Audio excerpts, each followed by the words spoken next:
Hi welcome to our channel. எங்களுடைய சேனலில் ருத்ரனோடைய வீடியோஸில் முக்கால்வாசி வந்துட்டு மாடு இருக்கும். அவனுக்கு மாடுனா ரொம்ப பிடிக்கும்னு சொல்லி நான் சேனலில் அடிக்கடி சொல்லியிருப்பேன். அதே மாதிரி தான் எங்கள் ஸ்கூலில் மாடு இருக்குது. எங்களுடைய ஹாஸ்டல் பசங்க எல்லாருக்குமே வந்து விடுதியில் இருக்கிறவங்களுக்கு மாட்டு பால் தான், பசும்பால் இருக்கும் கொடுக்கறதுக்கும் சரி. அதே மாதிரி மதியானம் சாப்பிட்றதுக்கு மோர், பசுந்தயிர் எடுத்து வச்சு அதிலேருந்து தான் மோர் மதியானம் எல்லாருக்குமே ப்ரொவைட் பண்ணுவாங்க. ஸோ அந்த இடத்துல இன்றைக்கி கூட்டிகிட்டு போயிருந்தேன் ஒரு பாப்பா. அவனுக்கு மாடுனா பிடிக்கும் அப்படின்னு சொல்லிட்டு. ஸோ அங்கே தான் வந்து தம்பி விளாண்டுட்டு இருந்தான் அந்த கன்றுக்குட்டியோட.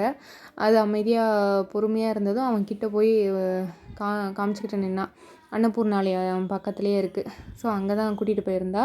அதுக்கப்புறமா நான் தொட்டாச்சினிங்க வந்து தம்பிக்கு சொல்லியிருந்தேன் இல்லையா, ஒரு தடவை கூட்டிகிட்டு போய் காமிக்கணும், அவன் எப்படி ரியாக்ஷன் பண்ணுறான்னு பார்க்கணும் அப்படின்னு சொல்லி. இன்றைக்கி ஸ்கூலில் ஒரு இடத்துல பார்த்திங்கன்னா நிறையா ஒரே இடத்துல தொட்டாச்சினிங்க நிறையா இருக்கும். அது ஃபஸ்ட்டு நான் தொட்டு காமிச்சேன் அவனுக்கு. அதுக்கப்புறமா தம்பி வந்து பார்க்கணும் அப்படின்னு சொல்லிட்டு நான் தொட்டு காமிச்சு சுருங்கும் பொழுது அவன்கிட்ட காமிச்சேன். அதுக்கப்புறமா ஆட்டோமேட்டிக்காக அவனே வந்து தொட்டு பார்த்தான் கையை வச்சு. பார்த்துட்டு சிரிச்சுக்கிட்டு இருந்தான், அது மூடுது அப்படின்னு சொல்லிட்டு.